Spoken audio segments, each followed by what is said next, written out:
Ok. Bueno, bienvenidos a una nueva clase de estadística.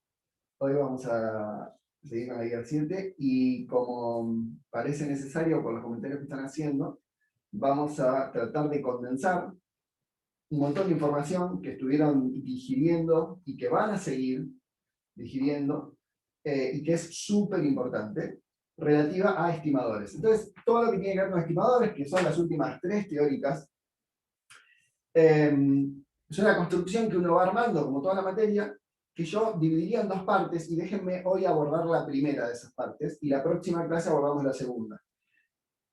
En la primera parte, que de hecho la guía está estructurada de esta manera, tenemos el concepto de estadístico de estimador, cuando ese estadístico se usa para estimar algún parámetro, y propiedades de esos estimadores. Y hay una segunda parte que inició hoy, en la teórica de hoy, donde uno ve que la verosimilitud tiene un poder bestial cuando uno dice, bueno, si yo maximizo esta función, puedo obtener cuál es el mejor estimador, mejor en términos que fueron discutidos, pero que vamos a volver a discutir, para el parámetro de la distribución que yo quiero estimar. Eso segundo, lo que nace con maximizar la verosimilitud, lo vamos a charlar más la clase que viene, en donde además vamos a hacer ejercicios de maximizar la verosimilitud. Déjenme hoy entonces resumir todo lo anterior, que es, ok, existen los estadísticos que se pueden usar como estimadores y hay un montón de propiedades sobre esos estimadores. ¿Cuáles son? ¿Cómo se conectan? ¿Para qué sirven? ¿De qué me hablan? ¿Sí? Entonces, primero teníamos el concepto de estadístico, ¿no? Entonces, un estadístico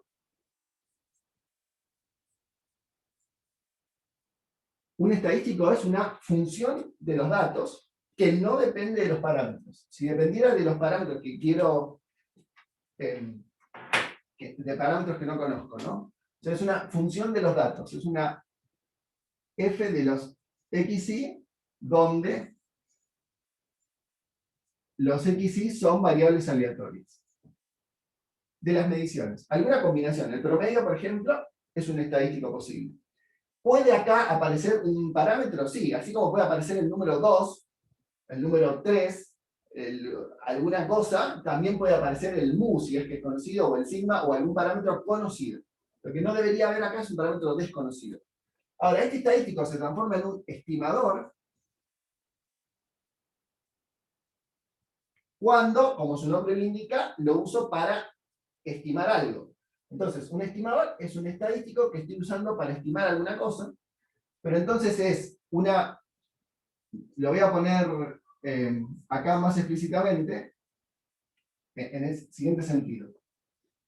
Si t es un estimador, t es una función de los datos, y es tal que espero que me diga algo sobre algún parámetro θ. Θ es un parámetro. ¿Parámetro de qué? Es un parámetro de la distribución de la que provienen los xy. Parámetros de la PDF de los x sub i. Entonces, combino los datos de alguna manera, tengo un estadístico. Un estadístico no tiene por qué ser útil para estimar algo. Alguno de los infinitos estadísticos que puedo armar, o sea, de las infinitas formas en las que puedo combinar las mediciones que tengo, tiene la propiedad extra de ser bueno para decirme algo sobre algún parámetro de la distribución de la que provienen. Ejemplos concretos. Supongamos que los xy vienen de una gaussiana. Bueno, yo puedo con los xy decir, la primera medición la multiplico por 2, la sumo con la segunda multiplicada por 3, la sumo con la cuarta multiplicada por 4, y así sucesivamente. Y lo que me queda es un estadístico. ¿Es verdad? Sí, porque es una función de las cosas que medí. ¿Sirve para algo? La verdad que no se me ocurre para qué, pero es una función de los datos, se llama estadístico. Ahora, si en lugar de hacer esa forma extraña, agarro y digo, sí, cada uno de los datos que me lleguen los voy a sumar, y a la suma la voy a dividir por el número de veces que sumé algo. Bueno, eso se llama promedio. ¿Es un estadístico? Sí, claro, es una función de las cosas que medí. ¿Sirve como estimador? Sí, porque justamente vamos a ver que con eso puede usarlo para estimar un parámetro de distribución. ¿Quién? El mu, de la gaussiana de la que provenía. Y vale también para la binomial, por ejemplo, o para Poisson, que el promedio sirve para estimar ese parámetro de la distribución.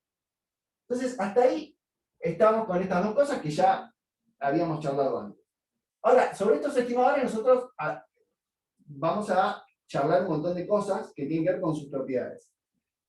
Entre las propiedades, la primera era si es sesgado o no, ¿no? Entonces, el sesgo. Sesgo. ¿Qué significa que sea o no sesgado? Es básicamente que si yo le tomo la esperanza a ese estimador, me dé lo que quiero estimar, o sea, el parámetro θ. Por ejemplo, el mu de la gaussiana.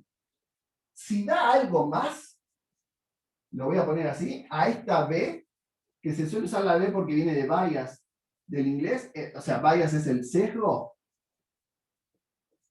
Bueno, entonces no es sesgado. O sea, sesgado significa que cuando le calculo la esperanza a este estimador, que dice ser bueno para hablar de este parámetro, que insisto, si quieren fijar ideas, podría ser el mu de una gaussiana, podría ser la P de una binomial, podría ser el mu de una Poisson, podría ser cualquier parámetro, el sigma de una gaussiana también.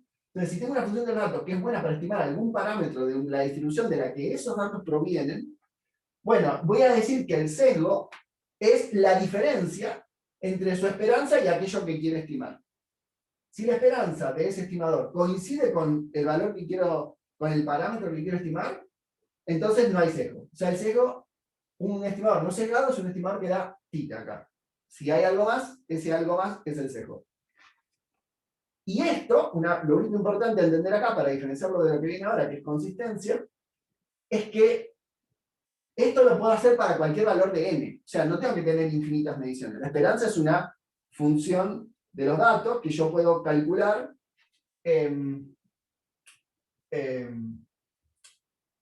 quiero decir, yo puedo averiguar esto para un valor cualquiera. O sea, la esperanza está bien, la hago integrando sobre todo la cuentita de siempre, ¿no? La variable aleatoria por su distribución, integrada y veo cuánto da. Pero lo que digo es que si es no sesgado, ¿sí? Tiene que ser no sesgado para cualquier n. O sea, cualquier cantidad de datos que tengo, la esperanza de esa cantidad, por ejemplo, la suma de los primeros 10 resultados de una gaussiana. Bueno, si la suma de los primeros 10 resultados es no sesgado, entonces la esperanza de eso tendría que coincidir con el mu. Si no, tendría un bias. Ahora, consistente, que es la otra propiedad que uno le pide, se parece mucho, pero no es, y se suele confundir, es pedir que el estadístico converja en probabilidad a lo que yo quiero estimar. Converger en probabilidad es al análisis 1, ¿no? O sea, es que la probabilidad de este estimador menos el estadístico, o sea, que esta diferencia, o sea, ¿cuán cerquita está de hablar de este? Bueno, yo quiero que lo cerquita que está, si yo pueda decir que esto es menor que epsilon, que la probabilidad de esto es menor que epsilon, obviamente este depende de n, ¿no? O sea, de n significa que el estadístico es una función de los datos, y cuando más datos tengo, es algo que define al estadístico como, no importa cuántos experimentos haga, agarro el primer dato. Eso es un estadístico posible, ¿no? No importa cuántas veces midas la altura de las personas. Para mí el estadístico va a ser lo que mida la primera. Bueno, estás perdiendo toda la información de las mediciones siguientes, pero vos podrías definir ese estadístico. Va a tener algunos problemas, pero no todos los problemas. En particular, uno podría calcular la esperanza de ese y van a ver que también es no cerrado. Pero lo que quiero decir es que yo quiero pedir, para que sea consistente, una cosa distinta. Es que converja en probabilidad, eso quiere decir que la probabilidad de que el valor que estimé esté del que quiero estimar, del parámetro que quiero estimar en epsilon, que esta probabilidad sea menor que algún... perdón, que esto sea mayor, lo puse al revés, ¿no? A ver si me estoy copiando mal. Claro, que esto sea mayor que epsilon, sea menor que un valor delta, ¿sí? Para algún valor de n. Para algún n. O sea, ¿qué estoy diciendo acá? Estoy diciendo que si este estadístico se calcula usando n, x sub i, bueno, tiene que haber una muestra suficientemente grande, tal que cuando yo calcule el estadístico con esa muestra bien grande, la diferencia entre ese estadístico y la cosa que estoy diciendo estadístico, pero acá estoy totalmente habilitado a hablar de estimador. Ese estimador difiera de lo que quiera estimar en más de epsilon lo puedo hacer tan chiquito como quiera, la probabilidad de que eso pase tiene que ser menor que delta. O sea, que siempre existe un n lo suficientemente grande, tal que este y este se parezcan tanto como yo quiera. Fíjense que eso no tiene por qué pasar, ¿no? Imagínense que el típico caso, bueno, de hecho hay una discusión que uno suele hacer acá que es, ok, a ver, no termino de ver por qué una cosa no implica la otra, o si son diferentes, y uno puede hacer, me olvidé de recargar los marcadores, puede hacer 4 casos, ¿no? O sea, ¿qué significa que una distribución que no sea sesgado, ¿no? Que si este es el valor de θ, para cualquier n, o sea, no importa cuánto usé para calcular t, no sesgado significa que la esperanza está alrededor de el θ. Ahora, ¿qué significa consistente? Consistente es que cuando aumento el n, este es para el n que ustedes quieran. Consistente es que cuando aumente el n, esto va a ir asintóticamente, esto se puede escribir como un límite, ¿no? El límite cuando n tiende a infinito, esta diferencia tiene que tender a 0, es lo mismo. Consistente significaría que esto se va pegando cada vez más, ¿sí? Consistente lo estoy poniendo en azul. Consistente es que se va pegando cada vez más al valor. Y que no importa cuán chiquito yo pida que sea la diferencia entre el estadístico acá es la distribución, ¿no? El estadístico es una variable aleatoria, como es una variable aleatoria, fluctúa, como fluctúa tiene una distribución asociada. Esa distribución depende cuán angosta es de cuántos n usé para armarlo. Si tomo muchos n para armarlo, entonces la voy a hacer más angosta, en general. Esto no tiene por qué valer siempre, pero uno pide que esté bien comportado, en particular si te dan de máxima verosimilitud que con terminado, cumplen con esto. Entonces esto es que es consistente y que además no tiene un sesgo. ¿Qué significaría, por ejemplo, esto entonces es consistente y sesgado, y no sesgado? Consistente y no sesgado. ¿Qué significaría que sea consistente y sesgado? Bueno, pueden pensar diferentes ejemplos. Uno podría ser, por ejemplo, que la distribución del estadístico es así. Es una cosa que siempre es positiva, pero si mido muchas veces, se hace mucho más angostita. Entonces, la esperanza de esto, como es siempre positiva, va a dar siempre mayor positiva, perdón, estoy pensando al θ igual a 0. Como la esperanza de eso, como esto está siempre a la derecha de θ, la distribución esta va a tener siempre un valor medio, o sea, perdón, mejor dicho, la esperanza de este, si calculan, o sea, agarran la distribución y dicen, bueno, ¿cómo le calculo la esperanza? Agarro a t, lo multiplico por su función de distribución e integro. La función de distribución tiene esta pinta. Si agarro a t y lo multiplico por función de distribución e integro, lo que va a pasar es que seguro va a dar positivo, porque todos los valores son positivos, no pueden no dar positivo. O mejor dicho, mayor que θ, porque todos están a la derecha de θ. Pero podría pasar que cuando aumento el n se acercan cada vez más a θ. En el límite donde n tiende a infinito, esta curva se pega a θ, pero nunca tomó valores negativos. Entonces, este es consistente, porque conforme aumenta n, su distribución se parece más a θ, y se puede parecer a θ tanto como yo pretenda. Si el epsilon es ultra chiquito, no hay problema.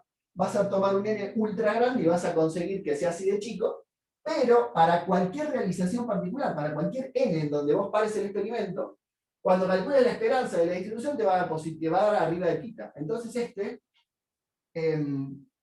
es consistente, pero es sesgado. Tiene un sesgo. Siempre da por arriba de θ. Alguna cantidad, que se achica con n. Bueno, y después, ¿qué queda? Queda el caso donde no es consistente y no es sesgado, y el caso donde no es consistente y es sesgado. Bueno, no consistente y no sesgado es una porquería. O sea, es una cosa que yo quiero estimar lo que está acá y se mueve por acá, no sé. Entonces, ¿es sesgado? Sí, porque siempre da por acá, y es consistente no, porque encima cuando más mido, más se parece a ese valor que no tiene nada que ver con lo que yo quiero estimar. Y el no consistente y no sesgado, quizás es el más difícil de ver. ¿Cómo puede ser que si no tiene sesgo, qué significa que no tenga sesgo? Que le calcule la esperanza y da lo que quiero. ¿Cómo puede ser que si cumple eso, cuando n tiende a infinito no cumpla esto? O sea, es un estimador que paso a paso se porta re bien, porque le pido la esperanza y me da lo que quiero estimar. Sin embargo, cuando n tiende a infinito, no converge en probabilidad. Claro, eso puede pasar, por ejemplo, si el estadístico baila alrededor del número que yo quiero, ¿no? O sea, quiero estimar pero el estadístico es más o menos una cosa. O sea, es una distribución que tiene un piquito acá y otro piquito acá. Un piquito acá y otro piquito acá. La esperanza va a dar tita, porque cuando sume este con este, sume este con este, sume con este, el promedio va a dar acá. No es sesgado. Da siempre tita la esperanza. Pero si mido muchas veces, esto no converge acá. Le erra al tita. ¿Sí? Entonces, no converge en probabilidad. Sin embargo, la esperanza, que agarra todo si se fija cuánto da, sí. Entonces, sesgo y consistencia, una cosa no implica la otra. Y como ven, todas las combinaciones posibles están. Y uno puede pensar, es un lindo ejercicio, pensar otras distribuciones, no estas, que cumplan ser sesgadas, o sea, tener sesgo y ser consistente, no tenerlo y ser consistente, tenerlo y no ser consistente, o no tenerlo y no ser consistente. Estos son solo algunos ejemplos. No me quiero detener más acá porque vamos a hacer la clase que viene, si el tiempo nos lo permite, una simulación Monte Carlo con la computadora cortita, en donde van a ver qué les pasa a los estimadores conforme avanza el número de mediciones.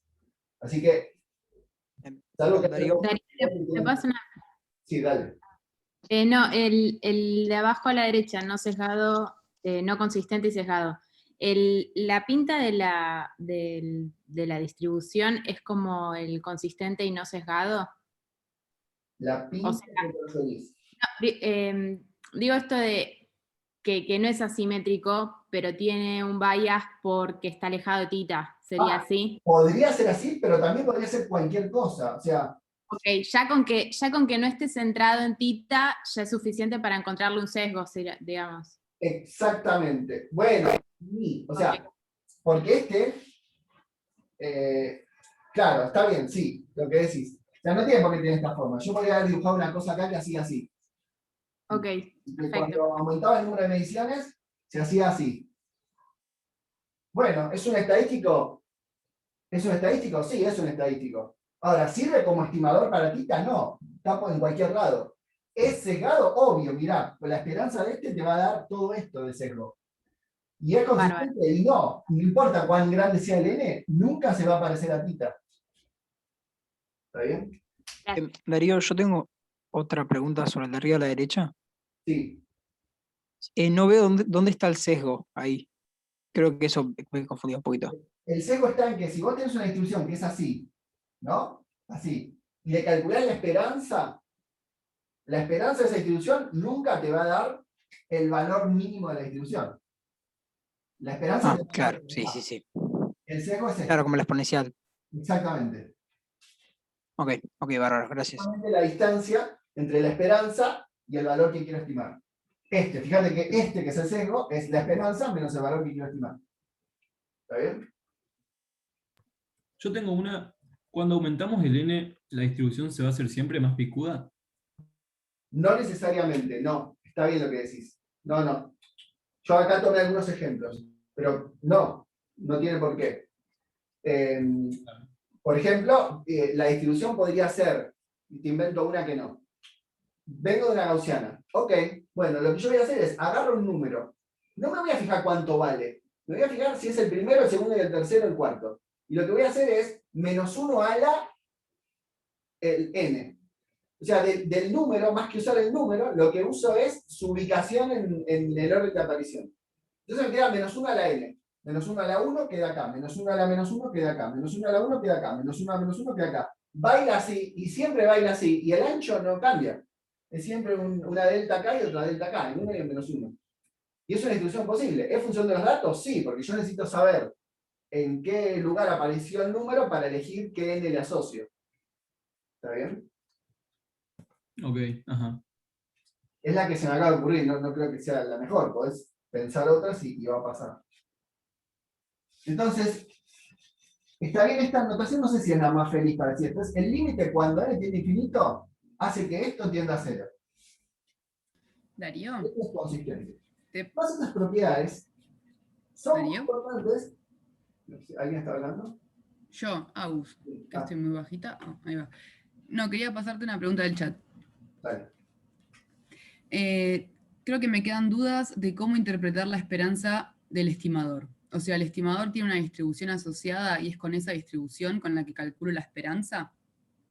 Muy buena pregunta. El estimador tiene una distribución asociada, sí, pero la forma en la que calculas la esperanza es con la distribución con la distribución de la variable aleatoria que estás usando para armarla. Por ejemplo, ¿cómo haces para calcular la esperanza del promedio? Es decir, bueno, el promedio es una función de los datos, ¿sí? Que es la suma dividido n, pero yo sé cuál es la distribución de cada uno de esos datos que sumo. Recuerden, por ejemplo, ¿cómo hacíamos para calcular la esperanza de x cuadrado? Vayamos a un caso más fácil. ¿Cómo era la esperanza de x cuadrado? No es la integral de x cuadrado por la f de x cuadrado. ¿No? Nunca calculamos la f de x cuadrado para calcular la esperanza de x cuadrado. La esperanza de x cuadrado, o sea, esto no es. La esperanza de x cuadrado era poner x cuadrado acá y acá la distribución de la x. La f de x. ¿Sí? Así calculábamos. Esto sí es. Entonces, para responder a tu pregunta, si en lugar de x cuadrado acá tengo el promedio, o sea, la sumatoria dividido n. Ok, pongo acá la sumatoria dividido n, pero lo que necesito para saber cómo pesar a cada una de las realizaciones de esa sumatoria es la frecuencia de aparición, la función de distribución, la densidad de probabilidad de cada una de las variables que entran en juego en el cálculo del estimador. Así se calcula la esperanza siempre. ¿Está bien? Ahora, ¿es verdad que el estimador tiene una distribución de probabilidad propia? Sí. Sí. Y eso lo vamos a calcular con todo detalle cuando hagamos máxima verosimilitud. Déjame avanzar porque voy a hablar de eso ahora. Porque lo que necesito definir ahora para hacer este machete que estamos empezando acá es Cramer-Rao. ¿Sí? La desigualdad.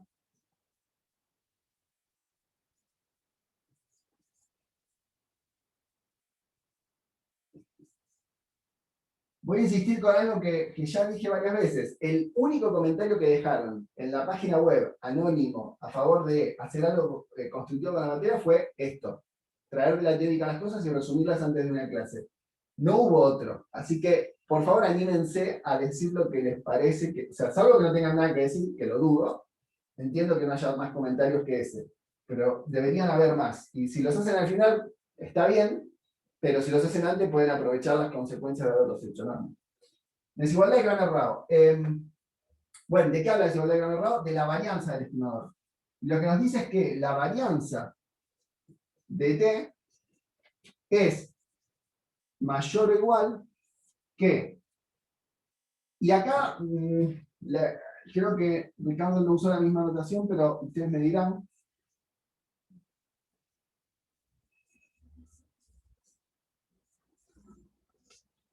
Pero creo que en el Frozen está esta notación. Igual no importa, es una sutileza. Ahora aclaro cuál podría ser la diferencia y por qué la diferencia respecto a θ.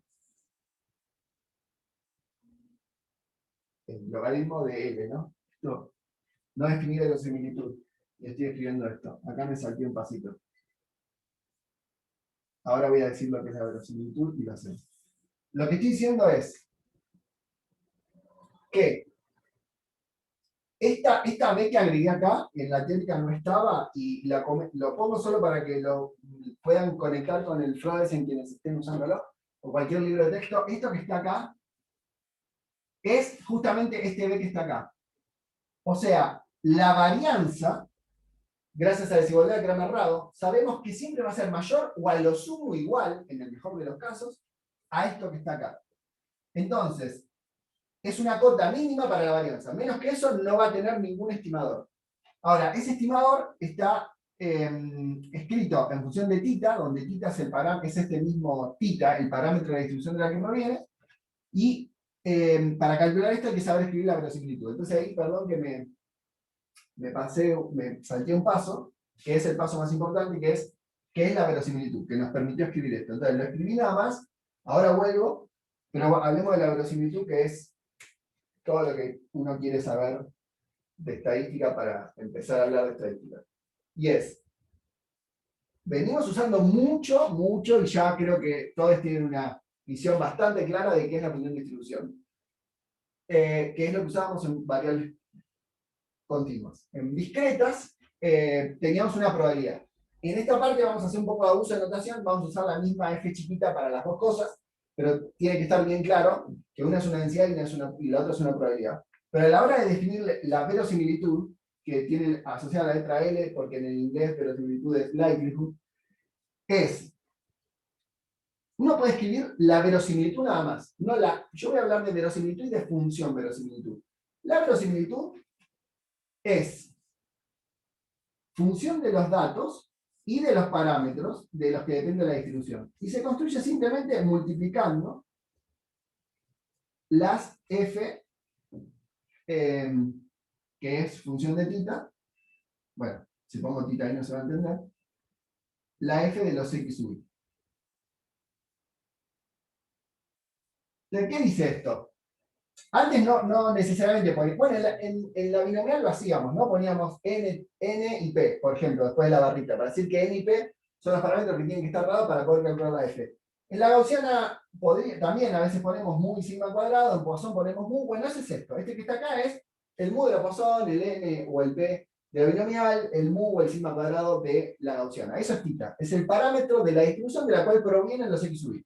Y esto que está acá es la PDF asociada, que si es una gaussiana ya saben cómo es, y si estuviéramos en un caso discreto, esta es la probabilidad, ¿sí? El e a la menos mu por mu a la k sobre k factorial en el caso Poisson, por ejemplo. ¿Qué estoy diciendo? Que la verosimilitud es, si medí 10 veces, agarrá y metí esos 10 valores en la función de distribución, fíjate cuál es la probabilidad o densidad de probabilidad que obtenés y multiplicarlos. Punto. Eso es la verosimilitud. Es una función de los datos, y si quieren, como es el producto de las densidades o de las probabilidades, es la función de distribución conjunta, ¿no? Es como la probabilidad de que pase todo esto que pasó. O sea, ¿cuál es la probabilidad de que en la realidad pase lo que en realidad pasó? ¿Cuál es la probabilidad de ver lo que estoy viendo? ¿Cuál es la probabilidad de que la realidad sea la que estoy viviendo? ¿Cuál es la probabilidad de que el experimento dé lo que me dio? Bueno, es la probabilidad de que te dé lo que pasó primero, por la probabilidad de que te dé lo que pasó segundo, por la probabilidad de que te dé, o sea, multiplicás que te pase esto, esto y esto, y te da la probabilidad de que te pase todo eso.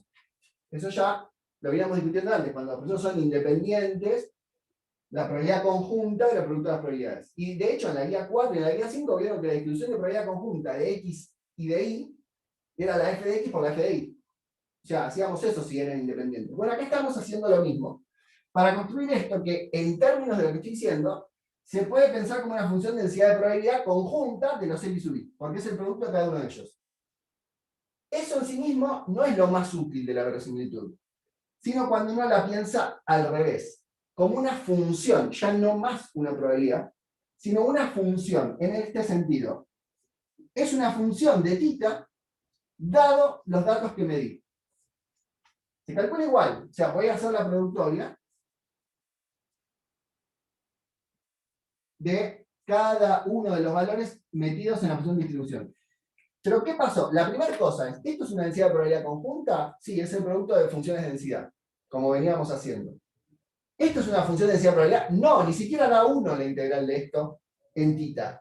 No es una probabilidad. Es una función de θ, donde ahora los x sub i, que son las cosas que medí, se transformaron como si fueran parámetros de esta función. O sea, esta función yo la puedo escribir explícitamente, dada la función de distribución, y va a ser una función que va a depender de parámetros que en realidad son las mediciones, y que van a tener por variable al θ. Por ejemplo, en la poissoniana, ahora esto va a ser una función de mu, y el k va a estar evaluado en los k's que medí. ¿Es una probabilidad? No. Es una función de θ. Ahora, fíjense cuál es el poder bestial que tiene esta dada vuelta de la verosimilitud. Si esta es la densidad de probabilidad conjunta, es decir, la probabilidad de que pase lo que yo vi, pero yo solo medí, y no sé cuál es el parámetro del que vienen los datos que medí. O sea, le medí la altura a 100 personas. No, sé que vienen de una gaussiana, pero no sé cuál es el mu de la gaussiana. La verdad es que no sé cuál es la esperanza de la altura de las personas en la población argentina. Supongo que no lo sé. ¿Puedo escribir la función densidad de probabilidad conjunta? O sea, ¿puedo escribir la probabilidad de haber medido las 100 alturas que medí? Claro. Agarrar la gaussiana, evaluarla en la primera altura, fíjate cuánto da. Evaluarla en la segunda, fíjate cuánto da. Y así todas. Y alguien puede decir, bueno, pará, no podés hacer eso. Porque me dijiste que no sabes cuánto vale el mu. Tenés razón. Esta función, si no sé cuánto vale el mu y no sé cuánto vale el sigma, no la voy a poder escribir. Pero sí voy a poder escribir esto, que es lo mismo. Pero ahora voy a decir, ok, yo fijé todos los x en las 100 alturas que medí. Y lo que me queda es el producto de 100 gaussianas, todas con el mismo mu, porque todas vienen de la misma distribución y con el mismo sigma. ¿Y qué es lo que tengo acá? Supongamos por un momento, para simplificar las cosas, que el sigma lo conozco. No importa, si no lo conozco se puede resolver igual. Supongamos que lo conozco. Entonces lo que me dice esto es, hay una función de la altura de la esperanza de las alturas, o sea, del mu de la gaussiana de la que provienen las alturas de las personas, dado todas las alturas que vos me diste. ¿Y cuál es el poder de esto? Que yo ahora puedo agarrar y jugar con este, y decir, ah, mira, yo medí estos 100, le voy a pedir a la realidad que lo que pasó sea lo más probable de pasar. Alguien podría decir, bueno, no tiene por qué ser cierto, ¿no? O sea, lo que te pasa no es lo más probable. A veces te pasan cosas raras en la vida, pasaron cosas. Entonces, si pasan cosas, está bien. Pasan cosas cuando tenés un solo mandato, ¿no? Si tenés 3, 4, 20, no podés seguir diciendo lo mismo.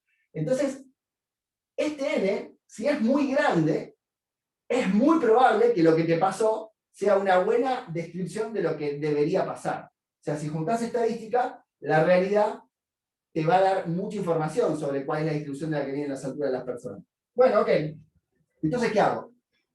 Asumo que el número de mediciones que hice me alcanza para proponer, y si no me alcanza igual lo voy a hacer, que esta cosa tiene que ser máxima. O sea, le voy a pedir a la realidad que lo que observé sea lo más probable. ¿Y cómo hago para hacer eso? Muevo el mu. Y listo. O sea, agarro y digo, bueno, yo no sé cuál es el mu, pero lo voy a mover hasta que el producto de las probabilidades de que pase lo que pasó se maximice. Porque voy a estar en el principio, por eso es un principio, de que lo que pasó es lo más probable que podía pasar. Entonces, ¿cuál es el mu tal que lo que observé sea lo más probable? Muevo el mu hasta que lo que observé sea lo más probable. Y ese mu que encontré es el que maximiza la verosimilitud. Entonces, lo que está detrás de todo esto es el principio, la idea de que lo que observé es lo más probable y busco el mu tal que eso se cumpla. Bueno, cuando uno hace eso, va a encontrar una función para tita, para el mu, por ejemplo, de los datos. Y eso es lo que vamos a usar como estimador. Entonces, ¿cuál es la conexión entre todo esto? Que la verosimilitud, que ahora entra en Cramer-Roy, y ahí vuelvo, nos va a dar una forma cerrada de encontrar estos estimadores, que hasta ahora uno los venía revolviendo, decía, bueno, probemos con el promedio, a ver, probemos con el cuadrado, probemos, bueno, no hay una forma cerrada de calcularlos, que es esta, maximizar esta función. Y cuando los tengo, obviamente puedo someterlos a estos tests. A ver, ¿sos sesgado? ¿Sos consistente?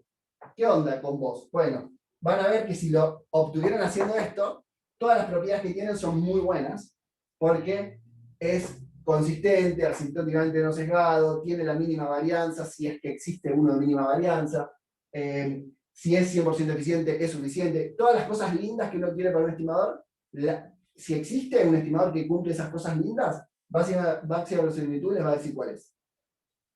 Entonces, si hay una pregunta ahí, háganla, si no, avanzo para terminar el resumen. Usando Cramer-Rao. Acaba de caer una en chat. Dice, no termino de entender por qué ambas partes derechas son iguales. Porque en la de abajo no cambia nada o meramente la notación es igual. No, claro, no cambia nada. Es lo mismo, porque vos acá podrías tener. A ver, fijemos idea. Supongamos que es la Poisson y que n vale 2. Entonces esto sería e a la menos mu por mu a la k1 sobre k1 factorial por, voy a tener que borrar acá, e a la menos mu por mu a la k2 sobre k2 factorial.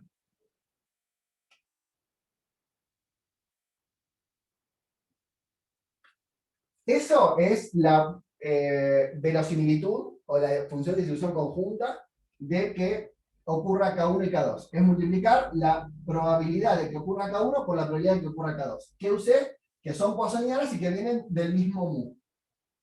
Lo de abajo se escribe igual. Ahora, ¿por qué acá lo di vuelta? Porque dada esta situación, yo la puedo pensar de dos formas diferentes. Puedo decir, existe un mu que está fijo, y esto me da la función distribución conjunta de que ocurran x1 y x2. Dos valores que provienen de una poissoniana. ¿Cómo hago para hacer la función de distribución conjunta? Bueno, multiplico la PDF de x1, de K1 por la de K2. Listo. Acá K1 y K2 son variables aleatorias, y mu es el parámetro de distribución de la que ellas provienen. Punto. Abajo, escribo lo mismo, pero lo pienso diferente. ¿Cómo lo pienso? Digo, K1 y K2 son los resultados del experimento que ya hice. ¿Eran variables aleatorias? Sí, pero yo tengo realizaciones de esa variable aleatoria. Entonces, K1 y K2 están fijos. ¿En cuánto? En lo que me dio el experimento. Y los meto acá. Y me armo esta cuenta. Entonces, K1 y K2 ya no son más variables aleatorias en mi cuenta. O sea, fueron variables aleatorias que se realizaron en estos números. Lo que quedó ahora es una función de mu. Entonces, esta la puedo pensar como, ahora tita es mu, una función de mu, dado los valores que me di. Y esa es la que está acá. Y ahora es con esta, con la que puedo jugar con el principio de máxima verosimilitud y decir, si x1 y x2 son los dos valores que tengo, bajo el principio de que lo que pasó es lo más probable que pase, ¿cuánto debería valer mu para que observar K1 y K2 sea lo más probable? Muevo mu hasta que esto se maximice, y el mu que sale de ahí, que va a ser K1 más K2 sobre 2, es el que maximiza esta probabilidad. Entonces, ¿es lo mismo? Sí, es lo mismo. Lo pensás totalmente diferente. Cuando lo pensás así, con x1 y x2 variables y mu un parámetro, esto es una densidad de probabilidad conjunta que, de hecho, integrada en los K debería dar 1. Cuando lo pensás de esta manera, donde K1 y K2 son realizaciones que fijaron los valores en su función, y el valor que ahora se mueve, no como variable aleatoria, sino como parámetro, como variable, en el sentido de variable continua de una distribución, es el mu, no variable aleatoria, variable a secas. Bueno, esa función no es más una probabilidad, su integral en mu no da 1, pero me da información muy valiosa, que es jugar con mu hasta que esto se maximice, y cuando encuentres la relación entre mu y Ks que maximiza esto, vas a haber encontrado el mejor estimador para mu a partir de K1 y K2. ¿Sí? Bien. Darío, yo tenía otra pregunta a esto.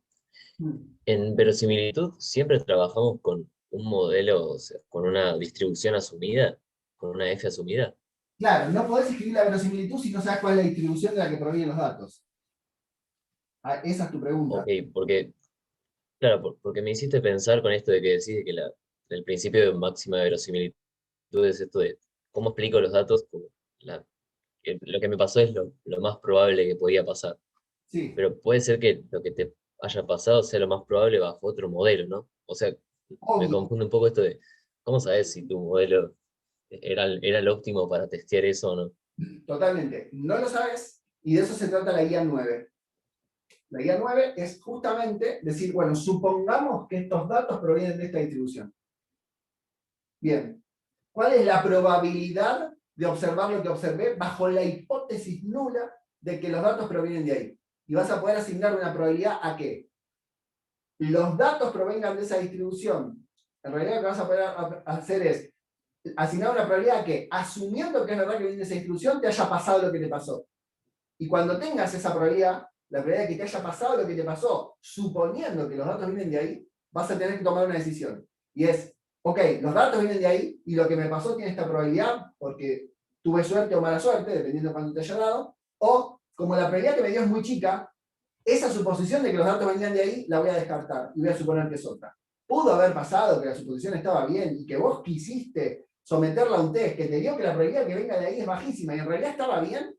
Sí, claro que puede pasar. Porque puede pasar que la realización de tu variable aleatoria sea exótica, eventualmente tome un valor extremo. Está dentro de lo que puede pasar. Así que eso es la guía 9, y vamos a hacer eso. Vamos a testear distribuciones posibles para los datos, y le vamos a calcular una probabilidad a que, si esa es la distribución, haya pasado lo que pasó. ¿Sí? Ok, o sea que de alguna forma lo que me decís es que para saber cuál es el mejor modelo, tendría que chequear como con todos los modelos posibles y compararlos haciendo muchas pruebas. O sea, la única manera sería testear con infinitos modelos para saber no sé si está bien, pero la verdad, ponele. Además, aunque hagas eso, tampoco vas a estar tranquilo. Porque por ahí que vos tenés un experimento y probás todos los modelos que existen. Y uno te da mejor que todos los otros. ¿Qué vas a decir? ¿Este es el que va? Sí, vas a decir eso. Pero sabé que los datos pudieron haber fluctuado para favorecer ese modelo cuando el correcto era otro. Entonces, lo único que vas a poder hacer en tu vida es el falsacionismo de Popper, ¿sí? Es falsacionar la hipótesis nula. Pero no vas a poder medir la probabilidad de que sea verdad. La probabilidad de la verdad no se mide. Se mide la probabilidad de que sea falso. Pero, Claro, perfecto. ok. Bien. Otro tema. Perdón, íbamos a volver acá. Entonces, Perdón, paso una última pregunta rápida, que es si la L está definida solo si las X son independientes o si sin importar la dependencia entre las X se define así. no, estamos usando que son independientes, sí. El caso más complicado no lo vamos a tratar en la materia, por lo menos no en esta materia. Quizás en la próxima, en la segunda versión. No, está bien. Fíjate que si no, eso que dije que es la densidad de probabilidad conjunta, no vale más, ¿no? O sea, para que eso sea verdad, que la productora es la densidad de probabilidad conjunta, entonces tiene que ser independiente. No lo vamos a hacer, no nos vamos a complicar tanto acá la vida por ahora. Bien, entonces, ¿qué dice Cramer-Rao? Cramer-Rao te dice, mirá, si vos tenés un estimador, y ahora fíjense que Ricardo explicó Cramer-Rao y demostró Cramer-Rao antes de hablar de máxima verosimilitud. O sea, no hace falta saber que maximizar la verosimilitud es una forma de encontrar el mejor estimador. No, sé cómo se escribe la verosimilitud, ya la escribí, y con esa densidad de probabilidad conjunta, o función, según como la piensen, estoy habilitado para hacer esta cuenta. ¿Y qué me va a decir esta cuenta? Me va a decir, de todos los estimadores posibles, cuál es el que tiene, perdón, me va a decir cuál es la mínima varianza posible para estimar lo que yo quiero estimar. Es el igual. ¿Sí? Si no, es más grande. Ahora, primera aclaración. Este igual no tiene por qué cumplirse. Podría pasar que no exista ninguno que cumpla la igualdad. Ninguno. No importa si es el de máxima verosimilitud. No hay. Si hay uno, o sea, si hay un estimador que es el que tiene mínima varianza, ¿qué significa que hay un estimador que es el de mínima varianza? Que de todas las formas que yo tengo de pedirle a un estimador que se parezca a Tita, como un estimador es una regla aleatoria, va a bailar alrededor de Tita, como dibujé antes acá. Bueno, hay uno que es el que baila menos, o que baila más cerca. Hay uno que fluctúa menos para decirme cuánto vale Tita. Hay uno que se parece a Tita casi todo el tiempo, porque de todas las formas de fluctuar alrededor de Tita que hay uno que es el que menos fluctúa.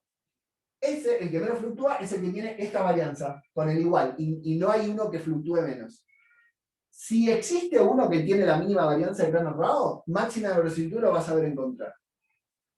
Y si no, igual va a dar el de mínima varianza. Ahora, está claro que de acá podría pasar que yo haya dado con un estimador, o con una función de distribución que tiene un estimador que es el mínimo, o con una que no tiene el mínimo.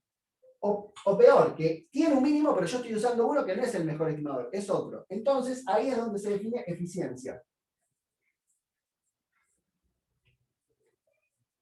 Y la eficiencia es agarrar la varianza del mínimo, la varianza de Cramer-Rao, del mínimo de Cramer-Rao, la varianza del mínimo de Cramer-Rao, y dividirlo por la varianza que tenga tu estimador. O sea, fíjense que yo tengo un estimador T, le puedo calcular la varianza. De hecho, dije que eso es lo primero que iba a hacer con la clase pasada, a partir de la pregunta de Bautista, y me olvidé de hacerlo. Bueno, tengo un estimador, le puedo calcular su varianza. Ok, pero también podría haber visto cuál era la varianza más chica que Cramer-Rao admitía para un estimador, en ese caso. Bueno, esa es la que va arriba. Por supuesto, esta es siempre más chica que esta, porque esta es la más chica de todas, y esta a lo sumo es igual a esta, pero en general es más grande. Entonces este número, así como está entre 0 y 1. 0 en el límite en donde esta varianza es infinita, y 1 en el límite donde esta varianza es la mínima de todas. Entonces la eficiencia lo que mide es cuán parecida es la varianza del estimador que vos tenés a la mejor varianza de todas las varianzas que podés obtener, que es el igual en Cramer-Rao. Y eso es este cociente que en general multiplicamos por 100. Para entender bien cómo funciona esto hay que hacer un ejercicio. ¿Sí? No, quería hacer un resumen, no un ejercicio, y se está haciendo larguísimo, pero lo vamos a usar esto ahora, y se va a entender cómo, cuando lo use se va a entender. Sin usarlo es más difícil. Entonces, esto que está acá es la eficiencia. ¿Sí? Comparar la varianza del estimador que tengo con la mejor varianza posible que me dice Kramer-Rao. Si es igual, da 100%. Y vamos a decir que un estimador es 100% eficiente cuando tiene entonces la mínima varianza de Kramer-Rao. Lo cual se cumple solo bajo una condición que podría escribir acá para que les quede el resumen. Bueno, no lo tengo ahí, pero es cuando la derivada del logaritmo respecto de θ se puede escribir como una función de θ por t, que es función de los datos, menos, ¿con qué letra estoy usando acá? H, ¿no? ¿Con qué letra lo usaron en la teórica? Creo que usó H también, ¿no? Para la esperanza de T, sí, uso H. Ok. Sí, T menos H. Y, bueno, y tendría que poner el bias también, ¿no? Pero acá estoy asumiendo que el bias es 0. Entonces, lo que quiero decir es que cuando el logaritmo de la verosimilitud que escribí antes se pueda descomponer de esta manera, insisto, esto se va a entender en un ejercicio, no es que pretendo que se entienda ahora, se puede escribir así, no siempre se va a poder. Si esto se puede hacer, acá va a valer el igual. Si esto no se puede hacer, entonces el igual no vale y vale el mayor. Entonces, esta condición de 100% de eficiencia además se corresponde con una verosimilitud cuya derivada respecto del parámetro del logaritmo de esa verosimilitud se puede factorizar de esta manera. Entonces, dada una verosimilitud, ustedes pueden calcular el logaritmo y derivarla respecto de θ. Si encuentran una forma de masajear esa expresión hasta que se escribe así, que está, de hecho tiene un grado de libertad acá, que es a menos de una constante, uno puede pasar la constante de acá para allá, bueno, pueden jugar con la constante. Hasta que acá les aparezca su estadístico, si ustedes logran, a partir de la derivada respecto de θ del logaritmo de la verosimilitud, obtener esta expresión, saben que el estadístico que les quedó ahí es el de mínima varianza de Kramer-Rao. O sea, es el más chico de todos, por lo tanto, ese estimador que encontraron es 100% eficiente. Y lo que falta para completar el zoológico de definiciones es suficiencia. ¿Qué significa suficiencia? Primera aclaración, tanto Ricardo como yo va a pasar inexorablemente que vamos a hacer el siguiente abuso de notación. Vamos a decir un estimador suficiente. Todo el tiempo. En rigor, lo que es suficiente es un estadístico. ¿Por qué? Porque un estadístico suficiente no tiene por qué ser un buen estimador. O sea, ser suficiente es otra cosa, no es estimar bien. ¿Qué es ser suficiente? Ser suficiente, primero, no es un estadístico suficiente de una distribución de probabilidad. Eso está mal conceptualmente. Porque alguien podría decir, bueno, tengo la poissoniana, ¿cuál es el estadístico suficiente? No tiene sentido la pregunta. Tengo la gaussiana, ¿cuál es el estadístico suficiente? No tiene sentido la pregunta. El estadístico suficiente es un estadístico, según la función de los datos, que tiene toda la información necesaria o relevante para decir algo sobre algún determinado parámetro. Es decir, un estadístico suficiente es exhaustivo en extraer de los datos toda la información que hacía falta tener para poder después decir algo sobre θ. O sea, dado un θ, el mu de la gaussiana, el p de la binomial, existe un estimador suficiente en el sentido de que ese sabe todo lo que hay que saber de los datos para alguna vez decir algo sobre ese θ. Entonces, en la vida real, un estimador suficiente, el ejemplo que suelo dar es en un policial, ¿no? Viene, no sé si en policiales hay uno que está muy de moda, que es el mentalista, que es un tipo que claramente no es mentalista, pero que tiene mucha cancha para darse cuenta de cómo reacciona la gente en función de las cosas que pasan, y a partir de eso descubre crímenes.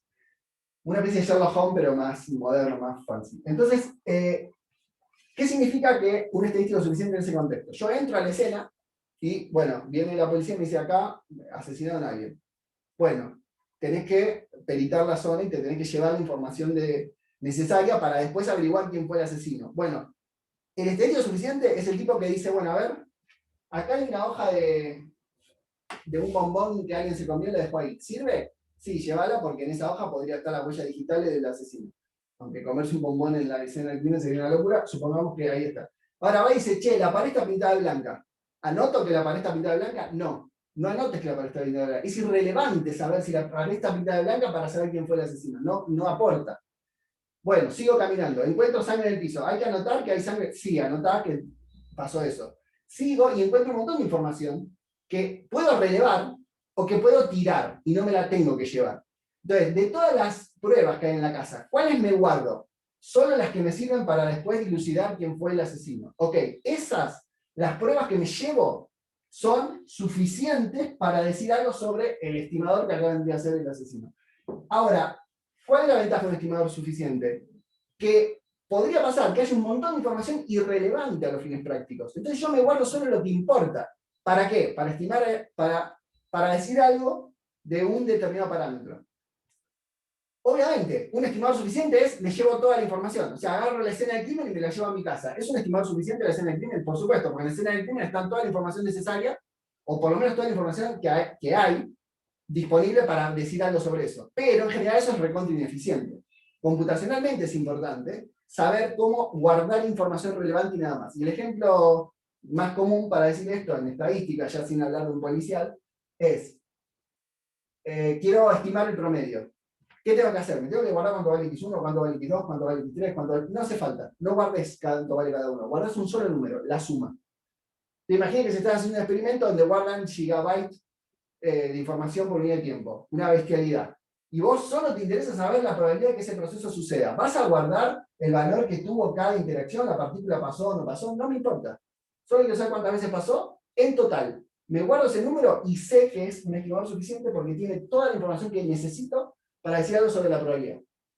Entonces, un estadístico, de hecho recién seguro dije estimador, un estadístico es suficiente cuando es exhaustivo en tener toda la información relevante para decir algo sobre algún parámetro tita. Y de hecho es un estimador, es un estadístico suficiente de ese parámetro que quiero estimar, no de otro.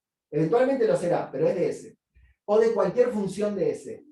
También vale para cualquier función de ese. Pero no para otro. O sea, si tengo el del promedio, ese estimador suficiente no va a ser un suficiente para el sigma cuadrado.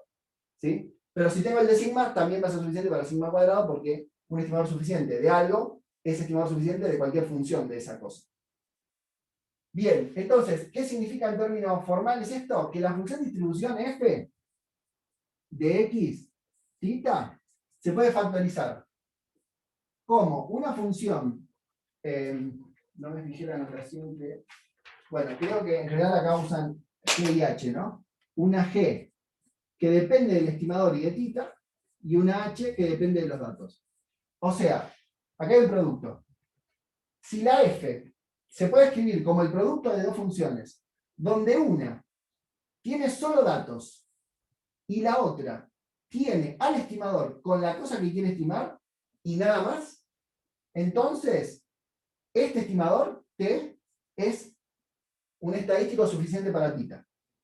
Todavía lo digo de vuelta. Si la función de distribución se puede factorizar de esta manera en una función que tiene al estadístico suficiente que yo quiero ver si es suficiente, y a θ, es decir, aquel parámetro para el cual él es suficiente, por una función que es de los datos, o sea, que no tiene a θ, que no tiene al estadístico ahí, tiene otros datos, entonces este es suficiente para este.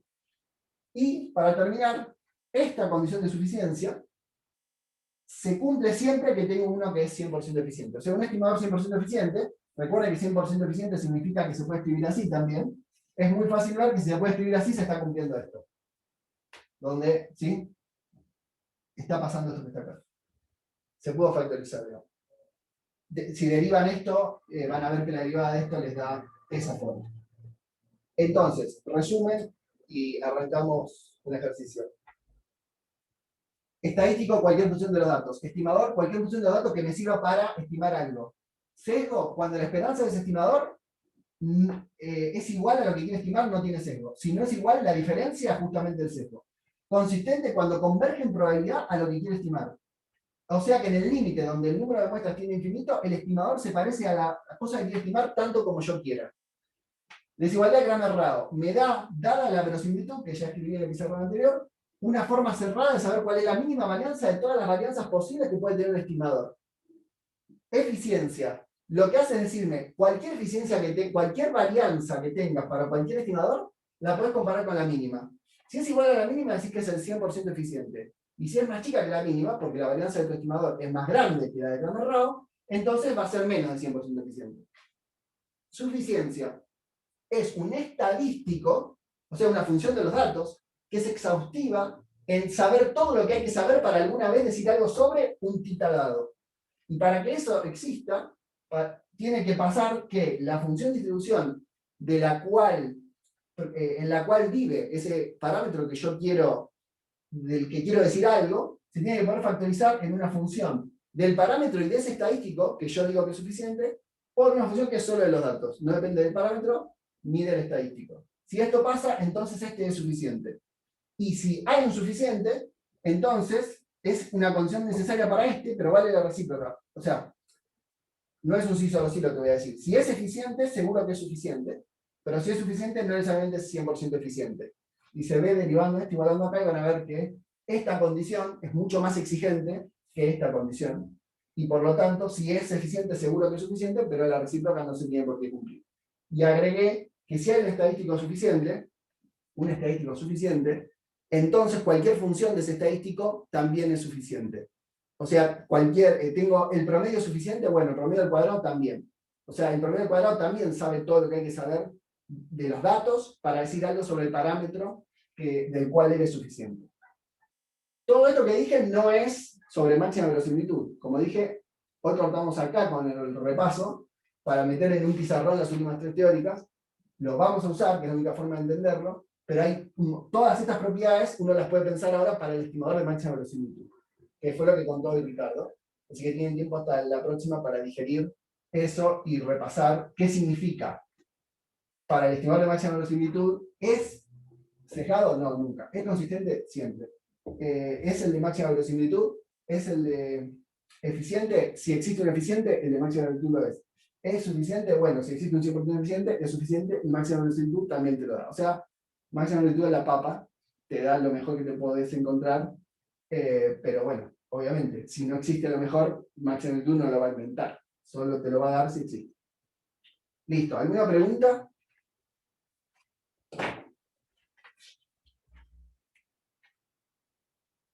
¿No? Pasó mucho tiempo, ¿no? No hay ninguna pregunta, se fueron todos. ¿No? Lo de Juan Cruz es muy bueno.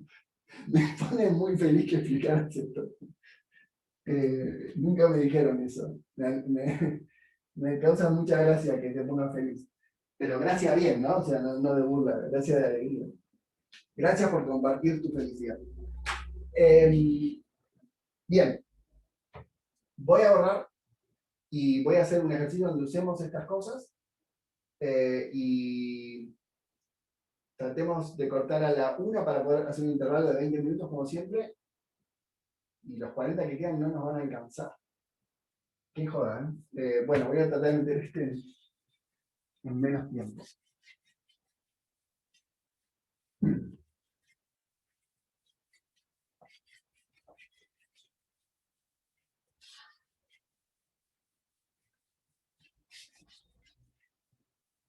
Entonces, la guía 7, hicimos el problema 1 la vez pasada. Bueno, no tengo tiempo para hacerlo como corresponde en esta guía, pero como adelantó Bautista, uno puede calcular la varianza de ese cuadrado. Pongan varianzas. No puedo, perdón. La varianza, tiene el problema 1 de la guía 7.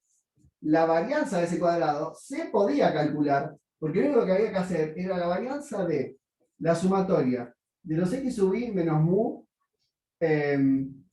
al cuadrado, ¿no? En ese cuadrado está definido así, sobre n. Entonces, ¿qué hago? Agarro y digo, bueno, la varianza yo sé que tiene una propiedad que si saco una constante afuera sale al cuadrado. Y queda la varianza de esta sumatoria.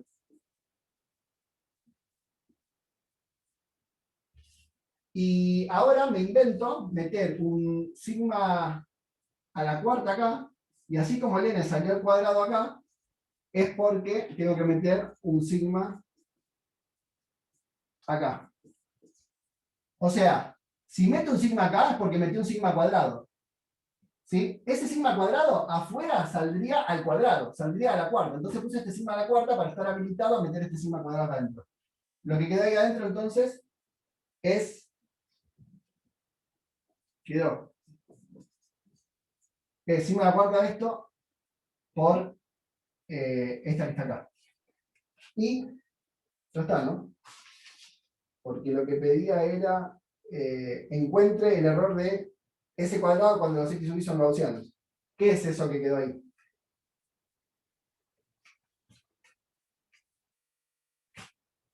¿Alguien me H dice? cuadrado. Sí, estoy buscando otra. Perdón, estoy escribiendo dos veces lo mismo acá. La varianza de S cuadrado.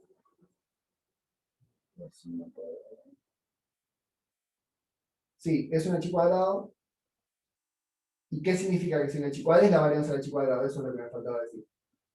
Con eso termina. 2 por el grado de libertad, ¿era? Excelente, muy bien. Esta, como viene, esto lo discutimos con mucho detalle la vez pasada, así que no digo más nada. Chi cuadrado, la varianza de chi cuadrado es 2 veces el número de grado de libertad. ¿Y cuál es el número de libertad? Sumé desde 1 hasta n. Es n. Listo. Entonces lo que quedó es que la varianza de s cuadrado es igual a esto multiplicado por esto, o sea, sigma a la cuarta sobre 2n. Listo. Ahí le pueden sacar la foto para que les quede la resolución que realmente uno espera en la guía 7 para el problema este, y no lo que hice la clase pasada, que no está mal, pero es de la guía 8. Listo. Esa es la respuesta a Bautista.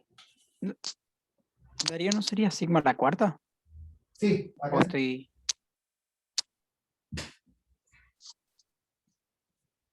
¿Y el 2 está abajo por qué razón? ¿No está multiplicando el n? acá, porque la varianza de la chi cuadrado es 2 veces el número de grado de libertad. Esta es la varianza de la chi cuadrado. Esto es una chi cuadrado por las razones que dijimos. Y es de n grado de libertad porque estoy sumando n gaussianitas. Cuando tenés una chi cuadrado que sumás n gaussianitas, es de n grado de libertad. Y si tenés una chi cuadrado de n grado de libertad, su varianza es 2 veces n. Pero ¿el 2 no iría arriba? ¿O? No, sí. No, en el de abajo. No, gracias por decirlo. Ah, ok. Tenés razón. Me corro de vuelta para que saquen la foto correcta. Tenés razón. Sí, el 4, esto es por correo, perdón. Sí, eso. Ahora sí. Bien. Era mucho más corto, ¿no? Que lo que hice. Insisto, lo que hice en la guía 8, lo vamos a hacer mucho lo que hice. No es que olvídense de lo que hice. Lo que hice es súper importante y está por venir en 3 clases.